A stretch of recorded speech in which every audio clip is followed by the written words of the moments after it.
नमस्कार। आज हम एक ऐसी दुनिया की पड़ताल कर रहे हैं जो अक्सर हमारी नज़रों से ओझल रहती है, लेकिन ज्ञान तक हमारी पहुंच की बुनियाद है। मेरा मतलब है लाइब्रेरी में एक नई किताब का सफ़र, शेल्फ तक पहुंचने से पहले का पूरा रास्ता। हाँ बिल्कुल, ये सिर्फ ऐसा नहीं है कि किताब खरीदी और रख दी। जैसा हमारे पास ये नोट्स हैं और लाइब्रेरी प्रक्रिया के दस्तावेज हैं, वो दिखाते हैं कि इसके पीछे एक पूरी सोची समझी मतलब एक व्यवस्थित व्यवस्था काम करती है। हाँ, हमारे सामने ये जो नोट्स है, इनमें पूरी प्रक्रिया तो है ही, साथ में अलग अलग तरह की किताबों के उदाहरण भी हैं। ये समझने में मदद करेंगी कि ये सिस्टम असल में कैसे काम करता है। तो आज का हमारा मिशन है इस पूरी यात्रा को समझना, किताब के चयन से लेकर पाठक के हाथ तक पहुंचने तक क्या क्या होता है। बिल्कुल, और हम देखेंगे कि हर कदम क्यों जरूरी है और ये कैसे पक्का करता है कि लाइब्रेरी का संग्रह सिर्फ बढ़े ही नहीं बल्कि वो प्रासंगिक भी रहे, उपयोगी बना रहे। चलिए शुरू करते हैं फिर पहले कदम से। हाँ, तो सबसे पहली बात, लाइब्रेरी ये तय कैसे करती है कि कौन सी किताब अपनी अलमारियों में रखनी है? क्या ये बस लाइब्रेरियन की पसंद पर होता है? हम्म नहीं, दिलचस्प बात यह है कि पसंद से ज्यादा ना जरूरत देखी जाती है। जैसा हमारे स्रोत बताते हैं, इसके पीछे कई वजहें हो सकती हैं। हो सकता है पाठकों की तरफ से लगातार मांग आ रही हो, अच्छा। या फिर किसी खास कोर्स के लिए या एकेडमिक शोध के लिए उस किताब की जरूरत हो, या कभी-कभी लाइब्रेरी को लगता है कि भाई हमारे संग्रह में इस विषय पर सामग्री कम है तो उसे पूरा करना है। यानी ये मांग संचालित ज्यादा है, डिमांड ड्रिवन जिसे कहते हैं। हम्म लेकिन लाइब्रेरियन ये जरूरत या किताब की गुणवत्ता ये कैसे आंकते हैं? इसके लिए वो कई चीजें देखते हैं। जैसे अच्छी पत्रिकाओं में छपी पुस्तक समीक्षाएं हैं, प्रकाशकों के नए कैटलॉग आते हैं, बेस्ट सेलर लिस्ट होती हैं, एकेडमिक जर्नल्स में सिफारिशें आती हैं, और हाँ, कॉलेजों या यूनिवर्सिटीज में प्रोफेसरों या विभागों से भी सुझाव मिलते हैं। वो बहुत महत्वपूर्ण होते हैं। हम्म। लेकिन ये सब कुछ दायरे में होता होगा, कोई नियम वगैरह? हाँ बिल्कुल, हर ठीक ठाक लाइब्रेरी की अपनी एक संग्रह विकास नीति होती है, मतलब कलेक्शन डेवलपमेंट पॉलिसी, सीडीपी कहते हैं इसे। ये एक तरह की गाइडलाइन है। ये बताती है कि लाइब्रेरी किन विषयों पर फोकस करेगी, किन भाषाओं में किताबें लेगी, किस स्तर की लेगी, मतलब बच्चों के लिए या शोध के लिए, और किस फॉर्मेट में, प्रिंट, ई बुक, ऑडियो बुक, ये सब नीति में होता है। अच्छा, तो ये पॉलिसी एक फ्रेमवर्क देती है। जी, और ये बजट और लाइब्रेरी के जो बड़े लक्ष्य हैं उनको भी ध्यान में रखती है। और हाँ, एक और जरूरी बात, चुनने से पहले ये जरूर जांचा जाता है कि वो किताब या उसका कोई ठीक ठाक संस्करण पहले से लाइब्रेरी में है तो नहीं। डुप्लीकेशन से बचना होता है। समझ गया। तो पॉलिसी के दायरे में जरूरत के आधार पर चयन हो गया। हाँ, अब मान लीजिए किताब चुन ली, अब उसे हासिल कैसे करते हैं? मतलब क्या लाइब्रेरियन बस ऑनलाइन ऑर्डर कर देते हैं? प्रक्रिया थोड़ी ज्यादा औपचारिक होती है, खासकर बड़ी लाइब्रेरियों में। इसे कहते हैं अधिग्रहण या एक्विजिशन। पहले तो जैसा मैंने कहा, एक बार फिर पक्का करते हैं कि किताब सच में स्टॉक में नहीं है या उसकी और कॉपी चाहिए। लाइब्रेरी का कैटलॉग चेक होता है इसके लिए। ठीक। फिर एक भरोसेमंद विक्रेता चुना जाता है। ये सीधा पब्लिशर हो सकता है, कोई बड़ा डिस्ट्रीब्यूटर हो सकता है, या कोई लोकल बुक सेलर। हाँ, कभी कभी ऑनलाइन प्लेटफॉर्म भी होते हैं अगर वो संस्थागत बिक्री की शर्तें पूरी करते हों। और फिर ऑर्डर कैसे प्लेस होता है? इसके बाद एक फॉर्मल खरीद आदेश बनता है, परचेज ऑर्डर या पीओ कहते हैं। इसमें किताब की पूरी डिटेल होती है, लेखक, टाइटल, आईएसबीएन, कौन सा एडिशन है, पब्लिशर कौन है, कितनी कॉपी चाहिए और क्या कीमत तय हुई है, सब कुछ। अकादमी या सरकारी लाइब्रेरियों में तो इस पीओ पर अक्सर फाइनेंस डिपार्टमेंट या किसी सीनियर ऑफिसर की मंजूरी भी लेनी पड़ती है। अच्छा, ये बजट कंट्रोल और रिकॉर्ड के लिए जरूरी होगा। बिल्कुल, ऑडिट के लिए भी। तो पीओ चला गया, किताबें आ गईं। अब जब डिलीवरी आती है तब क्या होता है? हाँ, तब किताबें आने पर उनकी ठीक से जांच होती है। उन्हें वेंडर के भेजे बिल, मतलब इनवॉइस, और अपने भेजे पीओ से मिलाया जाता है कि भाई सही किताब आई है, सही एडिशन है, जितनी मंगाई थी उतनी है, कहीं कोई किताब फटी हुई या खराब तो नहीं।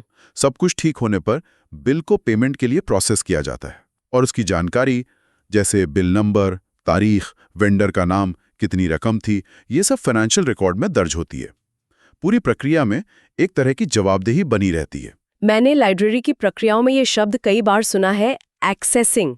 हमारे नोट्स में भी इसका जिक्र है। ये क्या चीज है? हाँ, ये बहुत ही महत्वपूर्ण कदम है। एक्सेशनिंग या परिग्रहण, ये लाइब्रेरी में आने वाली हर भौतिक चीज को, मतलब किताब की हर एक कॉपी को, जर्नल के हर इशू को, एक स्थायी और अनोखी पहचान देने की प्रक्रिया है। इसके लिए एक परिग्रहण रजिस्टर होता है, एक्सेशन रजिस्टर। रजिस्टर मतलब हाथ से लिखने वाला? पहले होता था, पारंपरिक रूप से एक मोटा सा रजिस्टर होता था, पर अब ज्यादातर ये लाइब्रेरी मैनेजमेंट सॉफ्टवेयर का ही हिस्सा होता है, एक डिजिटल रिकॉर्ड। ओके, इस रजिस्टर में क्या क्या लिखते हैं?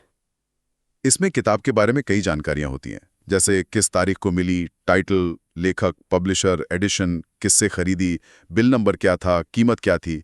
लेकिन सबसे अहम चीज है परिग्रहण संख्या, एक्सेशन नंबर। ये एक सीरियल नंबर होता है जो उस लाइब्रेरी में आने वाले हर आइटम को दिया जाता है, एकदम यूनिक। मतलब अगर एक ही किताब की 5 कॉपी आई हैं तो हर कॉपी को अलग एक्सेशन नंबर मिलेगा। तो ये उस किताब की लाइब्रेरी में ऑफिशियल एंट्री है, एक तरह से उसका आईडी कार्ड। बिल्कुल, आप इसे लाइब्रेरी में किताब का जन्म प्रमाण पत्र समझ लीजिए। ये नंबर ही साबित करता है कि ये किताब लाइब्रेरी की प्रॉपर्टी है, और इसी नंबर से किताब को ट्रैक किया जाता है कि वो शेल्फ पर है, या किसी ने इशू कराई है, या खो गई है, या मरम्मत के लिए गई है। स्टॉक वेरिफिकेशन में भी यही काम आता है। ये लाइब्रेरी के मैनेजमेंट की रीढ़ है सच में। अच्छा, तो पहचान मिल गई, रिकॉर्ड बन गया। लेकिन अब कोई पाठक उसे लाइब्रेरी की हजारों लाखों किताबों के बीच खोजेगा कैसे? यहीं पर शायद कैटलॉगिंग का रोल आता है। एकदम सही पकड़ा। सूचीकरण या कैटलॉगिंग का मकसद यही है कि किताब को खोजने लायक बनाया जाए। इस प्रक्रिया में किताब के लिए एक पूरा डिटेल्ड और स्ट्रक्चर्ड ग्रंथ सूची रिकॉर्ड बनता है। बिब्लियोग्राफिक रिकॉर्ड कहते हैं इसे। इसमें किताब के लेखक, पूरा शीर्षक, उपशीर्षक, एडिशन, प्रकाशन की जगह, प्रकाशक का नाम, प्रकाशन का साल, कितने पन्ने हैं, ISBN नंबर, ये सारी जानकारी होती है। और ये जानकारी कैसे दर्ज होती है? इसका कोई स्टैंडर्ड तरीका होता होगा ना पूरी दुनिया में? हाँ बिल्कुल, इसके लिए अंतर्राष्ट्रीय स्तर पर स्वीकृत नियम और फॉर्मेट हैं। पहले AACR2 चलता था, एंग्लो अमेरिकन कैटलॉगिंग रूल्स। अब RDA जैसे नए मानक आ गए हैं, रिसोर्स डिस्क्रिप्शन एंड एक्सेस। और कंप्यूटर वाली लाइब्रेरी में ये सारी जानकारी मार्क फॉर्मेट में डाली जाती है। मार्क मतलब मशीन रीडेबल कैटलॉगिंग। ये एक ग्लोबल स्टैंडर्ड है जिससे कंप्यूटर लाइब्रेरी डेटा को समझ सकते हैं और शेयर कर सकते हैं। ओह, मार्क। हाँ, यही मार्क रिकॉर्ड लाइब्रेरी के ओपैक का आधार बनता है। ओपैक यानी ऑनलाइन पब्लिक एक्सेस कैटलॉग, वो जो कंप्यूटर स्क्रीन होती है ना लाइब्रेरी में, जिस पर पाठक किताबें सर्च करते हैं। हाँ हाँ, देखा है। और इसी टाइम पर वो नंबर भी दिया जाता है जिसके हिसाब से किताबें शेल्फ पर लगती हैं, वो जो स्पाइन पर लगा होता है। जी बिल्कुल, कैटलॉगिंग के दौरान ही किताब को एक कॉल नंबर दिया जाता है। कॉल नंबर, ये नंबर किसी विषय वर्गीकरण पद्धति पर आधारित होता है। क्लासिफिकेशन स्कीम कहते हैं इसे। जैसे भारत में और दुनिया में कई जगह DDC बहुत चलता है, डेसिमल क्लासिफिकेशन, या फिर UDC है, LC है, library of Congress classification. Call number यह पक्का करता है कि एक ही विषय की सारी किताबें शेल्फ पर एक साथ मिलें। अच्छा, ताकि एक टॉपिक की किताबें बेक जगह मिल जाएं। हाँ, और साथ ही किताब को विषय शीर्षक भी दिए जाते हैं, सब्जेक्ट हेडिंग्स, जैसे library of Congress subject headings हैं या सीयर्स लिस्ट हैं। इनकी मदद से पाठक विषय के आधार पर भी किताबें खोज पाते हैं। वाह, मतलब अब किताब का पूरा डिजिटल बायोडाटा तैयार है और उसे शेल्फ पर अपनी सही जगह भी पता चल गई है कॉल नंबर के जरिए।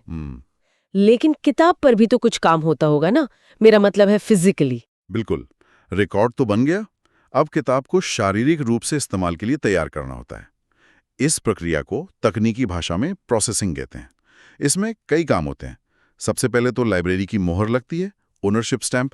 किताब के कुछ खास पन्नों पर, जैसे टाइटल पेज के पीछे कोई सीक्रेट पेज होता है आखिरी पन्ने पर, यह दिखाने के लिए कि ये लाइब्रेरी की है। और वो लेबल जो किताब की रीढ़ मतलब स्पाइन पर चिपका होता है, हाँ, वो बहुत जरूरी है। उस पर किताब का कॉल नंबर साफ साफ लिखा जाता है ताकि उसे शेल्फ पर सही जगह रखा जा सके और पाठक उसे आसानी से ढूंढ सकें। पर आजकल तो लगभग हर लाइब्रेरी में किताब पर बारकोड लगाया जाता है या RFID टैग। हाँ, वो स्कैन करते ना इशू करते टाइम। जी, RFID मतलब रेडियो फ्रीक्वेंसी आइडेंटिफिकेशन। इससे सर्कुलेशन डेस्क पर किताबें इशू करना और वापस लेना बहुत तेज हो जाता है, गलती भी नहीं होती।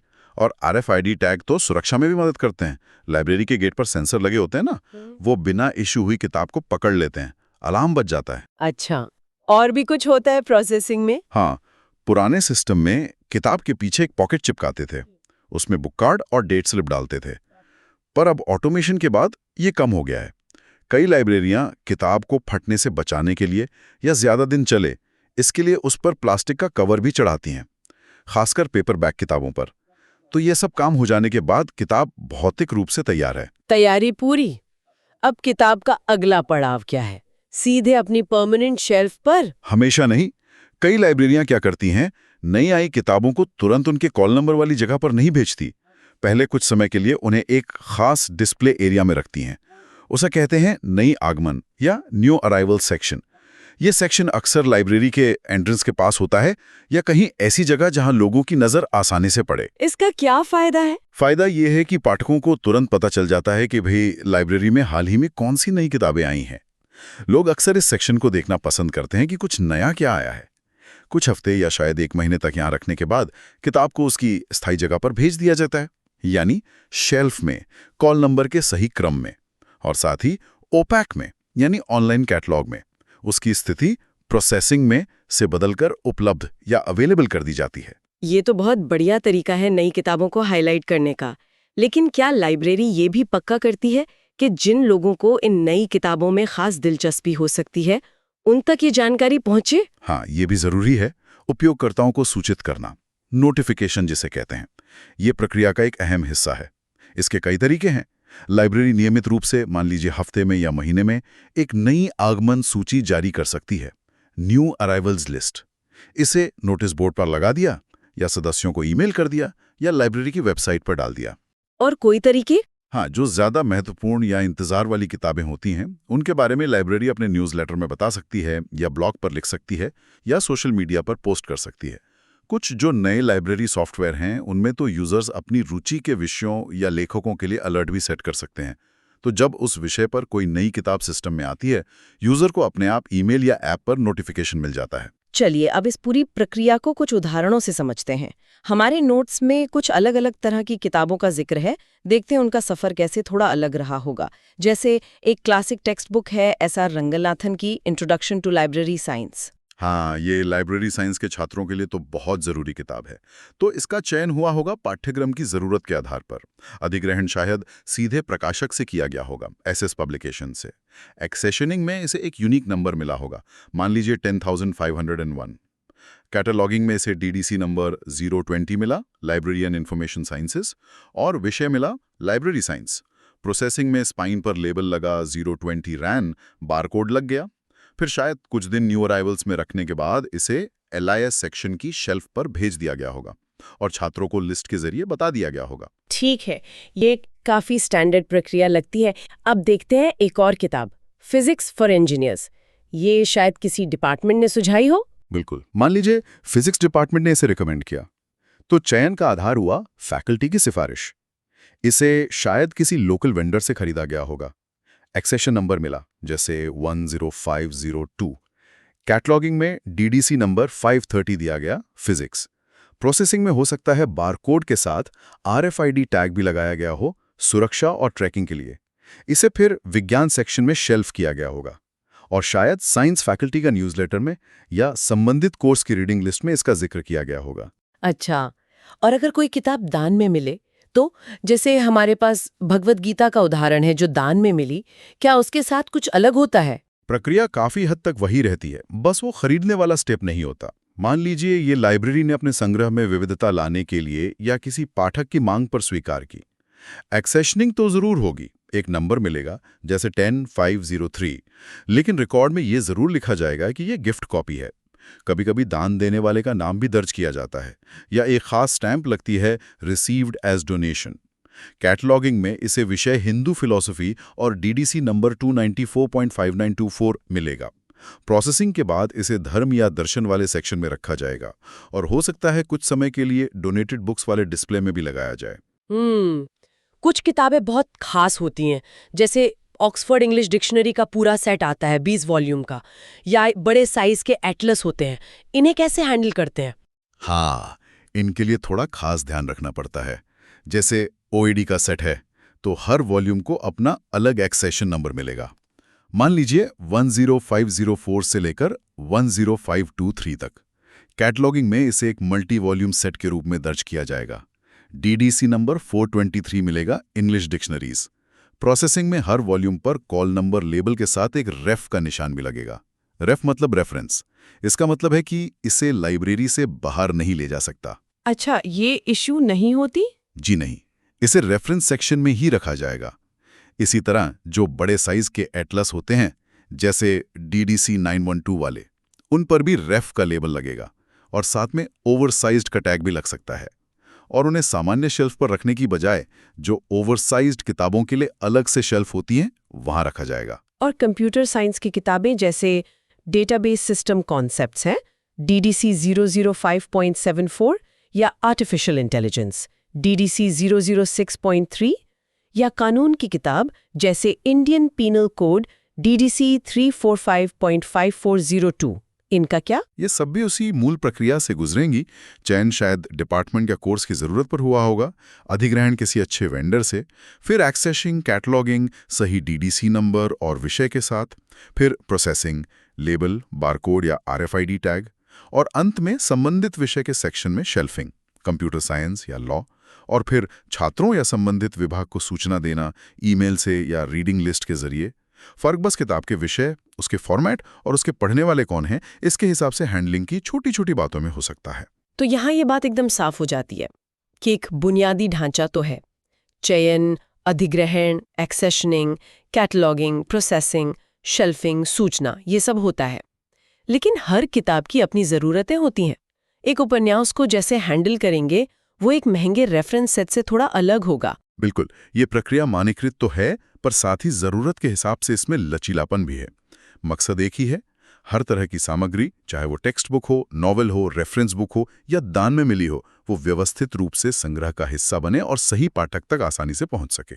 तो हमने देखा कि लाइब्रेरी में एक नई किताब का सफ़र काफ़ी विस्तृत है और कई चरणों वाला होता है। चयन से शुरू होकर अधिग्रहण, फिर उसे एक यूनिक ID देना यानी एक्सेशनिंग, उसे खोजने लायक बनाना यानी कैटलॉगिंग, इस्तेमाल के लिए तैयार करना यानी प्रोसेसिंग, सही जगह पर रखना यानी शेल्फिंग, और फिर लोगों को उसके बारे में बताना यानी सूचना। ये सब मिलकर उस किताब को हम तक पहुंचाते हैं। और इन सभी कदमों का जो अंतिम परिणाम है वो ये है कि किताब लाइब्रेरी के इतने बड़े संग्रह का एक व्यवस्थित, खोजने योग्य और सुरक्षित हिस्सा बन जाती है। ज्ञान प्राप्त करने वालों के लिए वो तैयार रहती है। ये प्रक्रिया ही ये पक्का करती है कि लाइब्रेरी सिर्फ किताबों का ढेर ना हो, बल्कि ज्ञान का एक संगठित सुलभ स्रोत हो। तो कुल मिलाकर बात यह है कि ये सिर्फ संगठन या व्यवस्था बनाए रखने के बारे में नहीं है। ये असल में ज्ञान को सक्रिय और सुलभ बनाने का एक लगातार चलने वाला प्रयास है। सही कहा।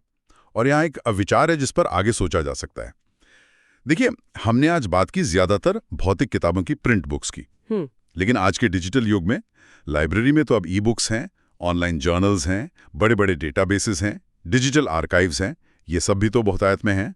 तो सवाल ये उठता है कि उन्हें लाइब्रेरी के संग्रह में शामिल करने, उन्हें व्यवस्थित करने और पाठकों तक पहुंचाने की प्रक्रिया इन भौतिक चरणों से कितनी मिलती है और कहाँ वो बिल्कुल अलग हो जाती है। डिजिटल सामग्री का प्रबंधन वो अपने आप में एक अलग तरह की चुनौतियां और समाधान लेकर आता है। बिल्कुल, ये अपने आप में एक पूरी अलग और बहुत दिलचस्प पड़ताल का विषय है। डिजिटल दुनिया में लाइब्रेरी कैसे काम करती है, ये जानना भी उतना ही जरूरी है। खैर, आज के लिए इतना ही।